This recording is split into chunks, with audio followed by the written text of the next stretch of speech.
में हिंदुस्तान जी जारियत ख़िलाफ़ सॼे मुल्क में कश्मीरी अवाम सां यकजहतीअ तौरु कश्मीरी कारोड़ ॾींहुं मल्हायो पियो वञे। रोड़ी में बेदल बेकस हाई स्कूल ऐं मुख्तियारकार रोड़ी सईद अहमद खोहारो तालका एजुकेशन ऑफिसर रोड़ी Mir Javed Ali Talpur तालका education officer male secondary रोड़ी अफजल बेग मुग़ल जी अॻवानी में म्यूनसिपल कमेटी रेवेन्यू अमले सियासी समाजी तंज़ीमुनि ऐं स्कूली शागिर्दनि पारां हाई स्कूल बेदल बेकस खां तालका अस्पताल रोहड़ीअ ताईं कश्मीरी भाइरनि जे हक़ में रैली कढी कारो ॾींहुं मल्हायो वियो। रैली दौरान सियासी समाजी तंज़ीमुनि शागिर्दनि तोड़ी टाउन इंतिज़ामिया पारां हिंदुस्तान जी जारियत ख़िलाफ़ सख़्त नारेबाज़ी कई।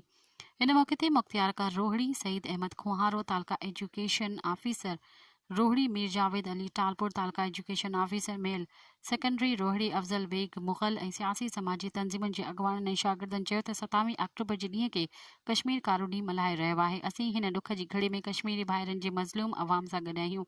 असीं पंहिंजे कश्मीरी भाइरनि खे कॾहिं बि अकेलो न छॾींदासीं। 27 अक्टूबर 1947 ते हिंदुस्तान पंहिंजी फ़ौजी मशक़ूं कश्मीर में मोकिले कश्मीर मथां गैर क़ानूनी तौर ते कब्ज़ो करे वेठल आहे। कश्मीरी अवाम मथां हिंदुस्तान जे कयल ज़ुल्मनि जी सख़्त लफ़्ज़नि में मज़म्मत कयूं था।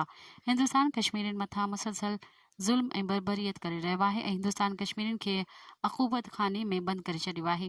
असीं आलमी मुल्कनि जे सरबराहनि खां मुतालबो था कयूं त कश्मीर मथां हिंदुस्तान जे कयल ज़ुल्मनि ख़िलाफ़ नोटिस वठण ऐं कश्मीरियुनि खे हक़ ख़ुददारियत तौरु पंहिंजे फ़ैसिले मुताबिक़ ज़िंदगी गुज़ारण ॾिनी वञे। मज़ीद ख़बरनि ऐं तफ़सीलात लाइ विज़िट कयो असांजी वेबसाइट www.awamiNewsHD.com ऐं ॾिसंदा रहो अवामी न्यूज़ HD।